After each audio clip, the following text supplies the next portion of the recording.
Buenas, continuamos con mucho más acá, aprendiendo más acerca de lo que es la organización. Ayer nos habíamos quedado en descubriendo un poquito más acerca de lo que es el intraemprendedor y el emprendedor. Hoy vamos a continuar con más dentro de nuestra materia, enfocándonos un poquito en lo que es la innovación y el espíritu emprendedor. La innovación se produce por un suceso, un fracaso o un éxito inesperado. Es como está acá, ¿verdad? Cuando tienes ya el agua hasta el cuello, a veces pues nos vemos en la necesidad de emprender. Resulta que Bolivia ha estado considerado entre los países más importantes dentro del emprendedurismo. ¿Y esto debido a qué? A la necesidad de la gente de poder generar recursos económicos, porque no hay mucho trabajo y por lo tanto se han visto en la obligación de emprender en algunos pequeños negocios, y de esa manera es que hoy por hoy vemos muchísimos, por ejemplo, los carritos que venden las comidas, vemos muchas personas que están comercializando también otro tipo de productos, algunos que ya se están dedicando al comercio electrónico, y bueno, pues en fin, han empezado a emprender dentro de diversos campos para poderse ayudar un poquito más de forma económica. ¿Qué más puede generar emprendimiento?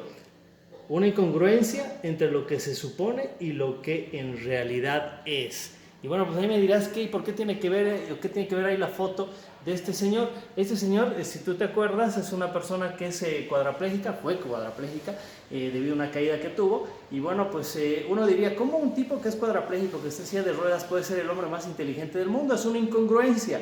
Sí, dentro del campo de los negocios de igual forma se dan este tipo de incongruencias, porque muchas veces se realizan negocios donde uno no creía que podría haberse dado. Por ejemplo, hace años atrás ingresa a nuestro país una línea de helados que se llamaba Bresler. Hasta ese entonces los helados simplemente se vendían en heladerías. Cuando ingresa Bresler a nuestra ciudad y a nuestro país, en realidad, ellos empiezan a demostrar de que se podía comercializar los helados incluso hasta en las mecánicas. Y es por eso que hoy por hoy vas a ver en algunos lugares donde sí te pueden ofrecer o vender helados, incluso en algunos talleres mecánicos, en algunos lugares donde habitualmente no existían. Y eso es precisamente parte de la innovación. ¿Qué más podemos mencionar a través de esto? Otro de los factores es un proceso o tarea que necesita mejorarse. Este es otro aspecto que nos va a ayudar a innovar. Cuando empezamos a analizar de que falla algo está faltando dentro de nuestra empresa, es donde empezamos a innovar para hacer de que esto pueda crecer, pueda mejorar. Cuando existen estas carencias, entonces las identificamos, empezamos también de igual forma a innovar. ¿Qué más? Cambios en la estructura del mercado o la industria. Y estos son bastante fuertes. Hablemos, por ejemplo, hace mucho tiempo atrás lo que se requería para ser una secretaria era simplemente saber escribir a máquina y taquigrafía. Pero hoy por hoy los requerimientos ya son distintos. Necesitan ellas saber, por ejemplo, redes sociales, necesitan saber lo básico de Word, Excel, PowerPoint, y ya empiezan incluso a entrar con algunos aspectos hasta económicos. Se busca que conozcan algo de contabilidad. Pero, ¿qué pasó con las antiguitas, con las señoras que solamente sabían dactilografía en máquinas de escribir y que sabían solamente la taquigrafía? Eso ya dejó de existir y por lo tanto ya se ven en una obligación mucho más fuerte de actualizarse y estar acorde a las necesidades que hoy por hoy requiere el mercado. De igual forma, cuando hago yo una reestructura por la incorporación de tecnología de repente dentro de mi empresa, lo que voy a hacer es modificar toda mi estructura y todos tenemos que adecuarnos a esos cambios, a esas innovaciones, a esos emprendimientos que se están realizando al interior de la empresa. Vamos con más.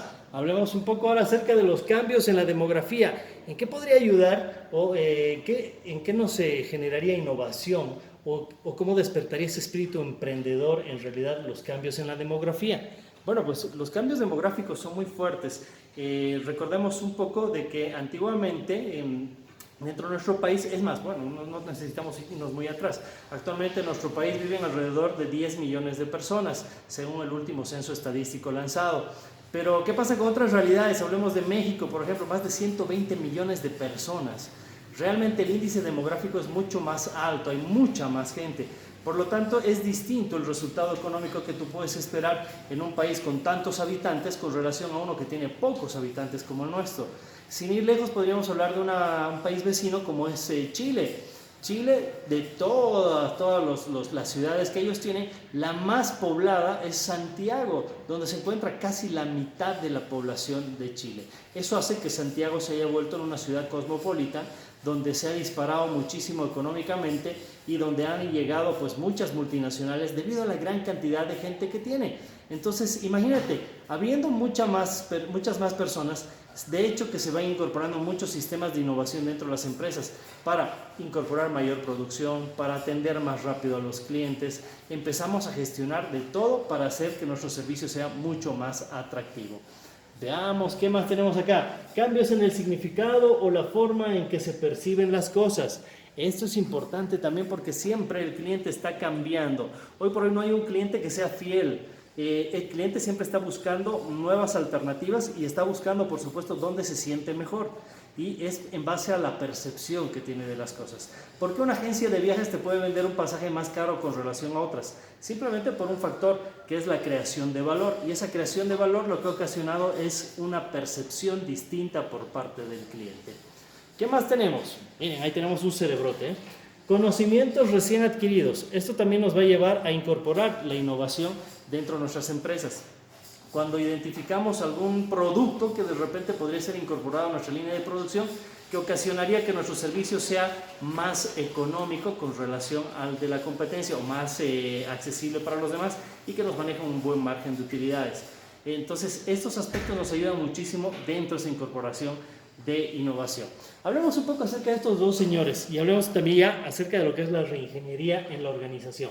Michael Hammer y James Champy definen como repetir el pensamiento fundamental y el diseño radical de procesos de negocio para obtener mejoras importantes en medidas decisivas de desempeño, como costos, calidad, servicio y rapidez. Eso es lo que implica reingeniería. Y resulta que la reingeniería es un aspecto que tenemos que considerarlo como algo que puede ser habitual, porque el tiempo cambia, las tecnologías cambian y por supuesto lo que nosotros tenemos que buscar es crecer y acompañar a las mismas, de tal forma de que éstas nos puedan ayudar e incrementar nuestro índice de producción para que el índice también de remuneración económica pueda acompañar a las mismas.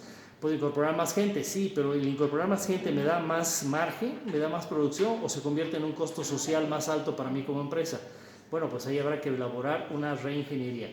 Y la reingeniería obviamente es aplicada a toda la empresa y a todos sus procesos. Vamos viendo más. Las estructuras y el proceso de organizar. Las estructuras deben reflejar, 1. Los objetivos y planes, porque de ellos se derivan las actividades. ¿Por qué definir esto? Porque si yo no tengo objetivos y planes, muy difícilmente voy a poder diseñar actividades para cada uno de los trabajadores, para cada uno de los gerentes. Tengo que definir todo ello porque si no la estructura organizacional no tendría ninguna razón de ser. Cada uno de ellos debe de tener sus objetivos, sus actividades demarcadas y delimitadas, por supuesto. 2. La autoridad es un derecho determinado socialmente que se ejerce de manera discrecional y como tal está sujeta a cambios.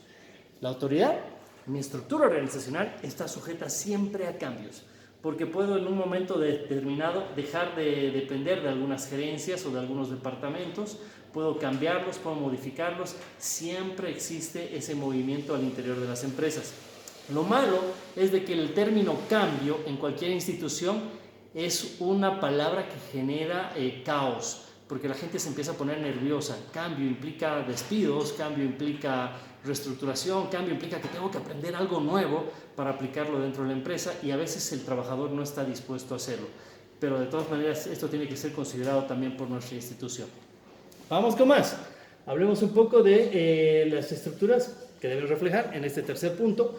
Una estructura organizacional efectiva. Nunca puede ser estática y tampoco hay una que funcione mejor en todo tipo de situaciones, sino que depende de la situación. ¿Por qué te aclaramos esto? Porque más adelante vamos a ver los tipos de estructuras organizacionales y de repente una de estas sí se adecua al tipo de negocio que tú tienes, pero no siempre es la óptima. Lo que vamos a ver más adelante es precisamente para que tú puedas seleccionar cuál de estos tipos de estructura sería la óptima para tu negocio o de repente una fusión entre varios tipos de organizaciones o estructuras organizacionales. Recuerda que una estructura organizacional es una estructura intencional. Quiere decir que tú la defines en base a las necesidades que tu negocio vaya a tener. Vamos con más. Dice, las estructuras deben reflejar 4. Su estructura debe considerar limitaciones y costumbres de las personas. Ello no quiere decir que la estructura deba diseñarse en torno al individuo. Y hay unas fotografías que puse ahí al ladito. ¿Por qué las puse? Porque nuestro país es un país lleno de costumbres y estamos muy acostumbrados a acomodar de repente nuestra organización en base a lo que son las costumbres o los individuos, cuando eso no es lo correcto. Pero sin embargo, no podemos dejarlo de lado acá en nuestro país debido a la gran cantidad de costumbres que tenemos. Ahí, por ejemplo, vemos parte de lo que es el festejo de carnaval.